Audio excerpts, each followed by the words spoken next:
오늘의 구독자 퀴즈, 이 차량은 어떤 차량일까요? 정답을 아시는 분들은 댓글에 적어주시면 제가 다음 날쯤 정답 여부 말씀드리도록 하죠.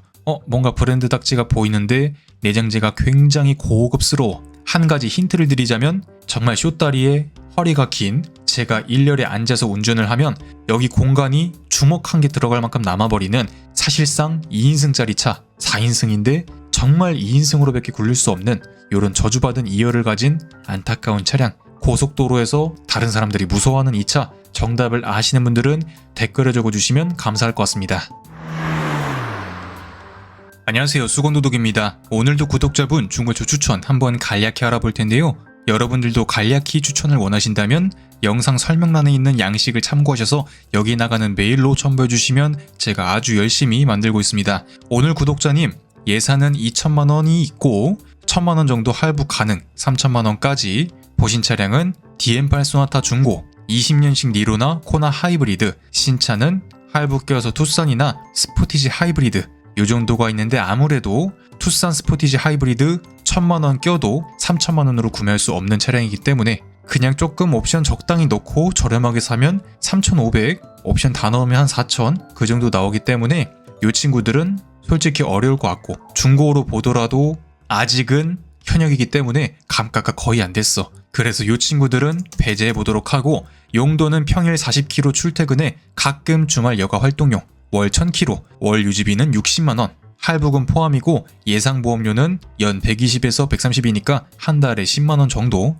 그러면 할부금이 최대한 적은 게 좋겠죠. 디자인은 세단 혹은 SUV, 색상은 무채색, 기타 사항은 2000cc 미만, 자동 변속기, 어댑티브 크루즈, 1열 열선, 핸들 열선, 선루프, 블루링크 요 정도를 보셔서 오늘은 2천만원 초반대로 보면 좋을 것 같은데 2천만원 언더면 더 좋고, 근데 뭐 할부를 거의 끼는 것을 생각하고 계시기 때문에 2천만원 초중반대에서 한번 알아보도록 하죠. 일단 이 친구는 소나타 DM8 최상위 등급인 인스퍼레이션, 그러니까 별도의 추가 옵션 없이 이 소나타의 대부분의 옵션을 다 담고 있는 친구인데, 얘는 20년식에 6만 킬로, 차값은 2,300이니까 부대 비용하고 뭐하고 하면 거의 2,500 정도의 실구매가가 들어간다 보시면 되고요. 흰색으로 보신다면 여기에 플러스 100만원, 150만원 그 정도 하시면 되고, 제가 신차 영상에서 늘 설명드리죠. 신차 때 하얀색 선택하면 되팔 때 100만원, 150만원 더 받을 수 있다. 이런 데서 보이는 점이고, 얘는 1.6 터보기 때문에 2.0에 비해서 범퍼 디자인이 비교적 섹시하게 들어가면서 성형을 한번 한 친구다. 그 정도로 보시면 되고요. 인테리어는 보시면 요게 카멜 브라운이었나 카멜보식이었나 아무튼 갈색깔 인테리어로 되어 있는데, 시트도 천연 가죽이 들어가면서 장기적인 내구성과 부드러움 이런 거를 다 잡았다. 약간의 퀼팅이 들어가면서 저희 중고차 영상에서는 약간 보기 힘든 그런 고급 옵션이 들어가 있다. 그리고 계기판도 이런 식으로 10.25인치 풀사이즈가 들어가는데, 물론 이 소나타는 요즘 신차들처럼 부드러운 그런 프레임을 보여주진 않아. 뭔가 뚝뚝뚝뚝뚝 끊겨가는 그런 느낌을 보여줘서 요즘 것보단 살짝 별로다라는 느낌이 드는데, 아날로그보다는 100번 나으니까. 그리고 변속기도 버튼식으로 들어가는데, 요즘에는 현대차도 다 이렇게 컬럼으로 작동하는, 벤츠처럼 컬럼으로 작동하는 컬럼식 레버로 들어가고 있고요. 지금 여기다 붙여놓은 건 수전사 카본 디자인으로 카본의 디자인만 입힌 플라스틱이다. 실제 드라이 카본 소재로 한 인테리어 트림은 퀄리티가 여러 등급이 있지만 괜찮은 것으로 하려면 요만큼의 거의 30만원 돈 들어간다 보시면 되고요. 국산차에서 하기에는 조금 돈 아까운 그런 소재고, 핸들 디자인은 한 0.5세대 전 현대차의 디자인을 하고 있다. 이런 버튼 부분에 완전 생 플라스틱인 게 많이 아쉽긴 한데 어댑티브 크루즈 있으니까 넘어가도록 하고, 핸들 뒤에 있는 이 버튼은 패들 시프트라고 기어 단수를 올리고 내릴 수 있는 친구인데, 가속이 필요할 때 마이너스를 눌러서 단수를 하나 내리고 가속을 해주시면 되고, 오른쪽의 플러스는 조금 더 연비 주행이 필요할 때 단수를 한 번 더 올림으로써 조금 더 능동적으로 주행이 가능한데, 이 1.6 터보 소나타는 8단 일반 변속기가 들어가면서 2.0 소나타는 핸들 조향 방식도 1.6보다 안 좋아. 변속기도 6단이야. 아무튼 2.0이 터보 차저가 없다는 점은 칭찬할 만한데, 나머지 모든 부분에서 연비도 안 좋지, 성능도 안 좋지, 핸들 조향 방식도 구리지, 변속기도 구리지, 모든 부분에서 1.6보다 안 좋기 때문에 거의 차 운동 성능이 반급 정도 차이 난다라는 느낌이 들 정도로 1.6과 2.0 정말 큰 차이가 나는데, 그만큼 차값도 차이 나기 때문에 그것은 요 저저번 영상 참고해보시면 2.0 소나타 한번 다뤘을 것 같습니다.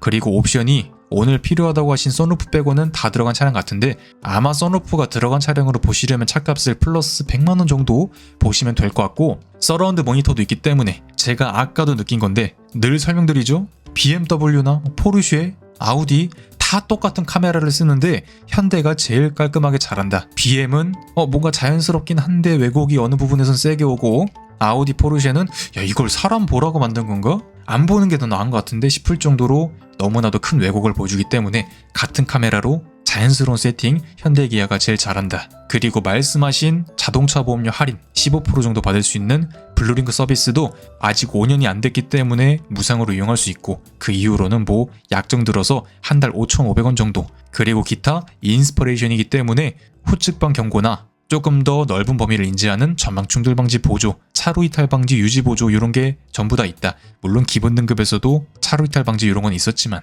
그리고 헤드업 디스플레이가 들어가는데 내비게이션 연동도 되고 현재 속도, 제한 속도, 각종 경고 등 그리고 제일 중요한 거 어댑티브 크루즈가 켜졌을 때 앞 차량과 차간 거리를 잘 조절하면서 얘가 인지를 하고 있냐 그런 것도 보여주기 때문에 고속도로에서 어댑티브 크루즈 플러스 헤드업 디스플레이가 있으면 전방 주시를 돕기도 하고 정말 극강의 편의성을 보여준다. 그리고 소나타라서 이런 부분의 소재는 굉장히 아쉬워. 손으로 자주 만지지 않는 부분은 굉장히 아쉬운데 손이 닿는 부분은 그래도 나름 신경을 써줬고요. 메모리 시트도 있고 보스 프리미엄 사운드도 있는 차량이다. 수군도둑님 솔직히 자동차 전력 한계가 있는데 스피커 옵션이 필요가 있어요? 라고 물어보신다면 소나타급부터는 스피커 개수가 거의 제가 알기론 2배 정도가 늘어나기 때문에 그 개수에서 오는 풍성함은 또 다른 이야기이기 때문에 그리고 제가 느꼈을 때 뭐 현대기아의 크렐 사운드, 메리디안 사운드, 하만카돈 정말 여러 가지가 있지만 그랜저, 소나타 이런 친구들에 들어가는 보스가 제일 마음에 들었던 저는 뭐 스피커 알못이지만 그런 기억이 있고요. 소나타라서 그런지 2열 공간 정말 넓습니다. 패밀리카로 이용하기에도 충분한 공간성 물론 2열에서 뭔가 해야 된다. 뭔가 모니터를 시청해야 된다. 인포테인먼트를 조작해야 된다. 이러면 급을 올리는 게 맞지만 그냥 사람이 앉아서 어딘가 가기에는 정말 넉넉한 덩치를 보여준다. 아무래도 전륜구동에다가 차 전체적으로 보이는 건 왜? 요걸 다 드러냈을 때 정말 빈 깡통 같은 그런 마무리 때문에 주행할 때 텅텅텅텅 소리 나고 가볍고 내실은 많이 아쉽다는 생각이 계속 들지만 뭐가 안 들은 만큼 공간은 상당히 잘 빠졌다.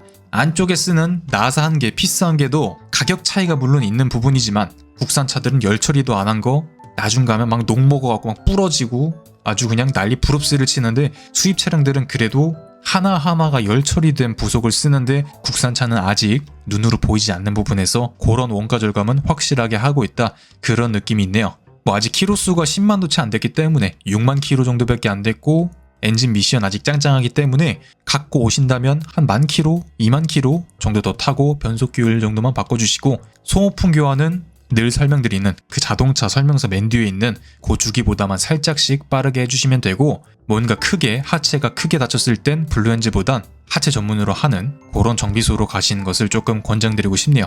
그래서 이 친구의 단점은 디자인이 저는 뭐 나쁘진 않는데 앞이나 뒤나 그냥 중형차 표준 정도의 잘 나온 디자인이라고 생각을 하는데 그래도 뭐 신차 때는 맥이 타다 디자인이 왜 이러냐 욕을 많이 먹었던 만큼 디자인에 약간 호불호가 있는 것 같다. 그리고 요 모델은 그나마 택시로 팔리지 않아서 다행인데 요 다음 친구부턴 택시로 팔렸다. 뭐 딱히 요 정도 가격에서 요 정도 옵션, 덩치, 단점을 꼽기가 살짝 어려운 부분이 분명히 있는 것 같습니다.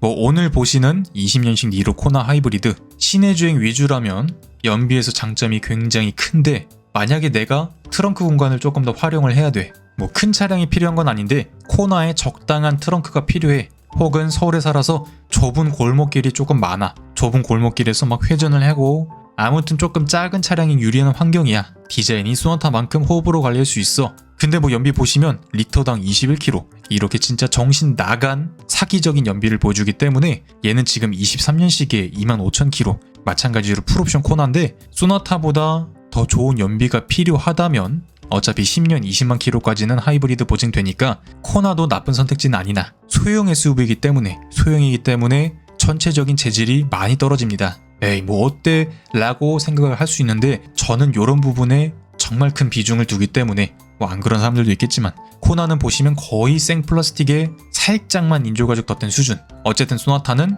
아까 말한 상단 빼고 나머지는 인조가죽으로 발라놨고 요런 대시보드 상단에도 인조가죽, 부분 크롬 몰딩 요런 게 한 개, 두 개, 10개 이렇게 모이면 또 차의 감성이 달라지기 때문에 이런 부분도 옛날에는 현대가 진짜 못했는데 요즘은 잘하거든요. 아무튼 이런 사소한 부분에 감성, 디테일이 필요해. 패밀리카라서 조금 더 넓은 덩치가 필요해. 트렁크 빼고 그런 생각이 드신다면 소나타가 조금 더 낫지 않을까. 코나도 좋긴 한데 아무래도 급이 훨씬 낮다 보니까 그런 장단점이 있는 것 같습니다. 코나는 뭐 요거 이제 1년 반 된 거니까 거의 새 차죠. 그래서 최종 점수를 줘보자면 소나타 2,350만원짜리 여기에 뭐 덩치, 옵션, 디자인, 성능 이런 거를 다 통틀어서 점수를 줘보자면 거의 큰 군더더기 없는 오각형이 나올 것 같고 디자인은 살짝 구형이 되어버린 현대 디자인이지만 그래도 아직 새거의 느낌이 많이 남아있어. 그리고 내구성은 아직 키로수가 6만밖에 안 됐고 차량도 4년밖에 안 됐어. 앞으로 한 3, 4년은 적어도 소모품만 잘 바꿔준다면 아무 고장 걱정 없이 탈 수 있는 그 정도의 친구. 그리고 성능은 거의 200마력을 웃도는 1.6 터보, 8단 변속기, RMDPS 다 좋은데 탈 때마다 느끼는 거지만 차가 너무 가벼워. 진짜 A4 용지를 타고 있는 것 같아. 안정감이 많이 떨어진달까? 그런 느낌 때문에 요 정도 가격을 봤을 땐 3점 정도를 줬고 가격은 감가가 많이 되긴 했어도 소나타 중고차 인스퍼레이션 포기하고 1.6 터보 포기하고 옵션 대단히 많이 빠진 친구로 본다면 어쨌든 똑같은 소나타 DM8을 지금 실구매가 1,500 정도로도 구할 수 있기 때문에 거의 실구매가 1,000만원 정도의 갭이 벌어지면 중고차에선 절대 적지 않은 부분이라고 생각이 들어서 3점 정도 줬고 유지비는 뭐 기름값, 자동차세 이런 거 말곤 돈 들어갈 부분이 이젠 없기 때문에 4점 정도 줬습니다. 그리고 같은 값에 23년식 2만 킬로짜리 코나 최고 등급인 인스퍼레이션으로 본다면 디자인은 일단 저는 굉장히 불호기 때문에 진짜 깨구락지 디자인, 소재도 좋지 않고 내부 디자인도 그냥 아쉬움이 많아서 2점을 줬고 내구성은 신차라서 껐든 없을 것 같긴 한데 일단 변속기가 6단 듀얼 클러치가 들어가는 만큼 솔직히 요때 당시 나오던 듀얼 클러치 뭐 대단한 이슈는 없지만 그래도 그것을 굉장히 중요하게 여기시는 분들이 많아서 감점을 줬고 아직 제조사 보증도 있기 때문에 솔직히 말해서 한 5년은 고장 때문에 돈이 들어갈 일은 없을 것으로 보이지만 그래도 그런 인식 때문에 살짝 깎아놨고 성능은 마찬가지로 요 정도 값에서 살 수 있는 대단히 좋은 친구들이 많기 때문에 요 정도로 줘봤고 가격은 비슷한 옵션의 신형 코나 하이브리드를 사려면 거의 3천만원 초중은 줘야 돼. 감가 어느 정도 훌륭하게 됐어. 야 근데 1세대 코나잖아. 아무리 날고 기어봤자 구형 코나인데 실구매가 2,500을 줘가면서 중고를 산다 이런 느낌을 지울 수 없기 때문에 3점을 줬고 유지비는 뭐 말할 것도 없이 내가 보험료만 다른 사람들 평균만큼 낸다면 기름값이 진짜 냄새만 맡으면 가기 때문에 리터당 20km 잡고 한 달 1000km 타면 50리터밖에 안 들어가는 거야. 한 달에 기름값이 7만원밖에 안 들어가? 1000km를 타는데 이런 사기적인 친구기 때문에 제조사 보증도 있기 때문에 그냥 기름만 넣고 타면 된다 이런 느낌 때문에 거의 최고점을 줘봤습니다.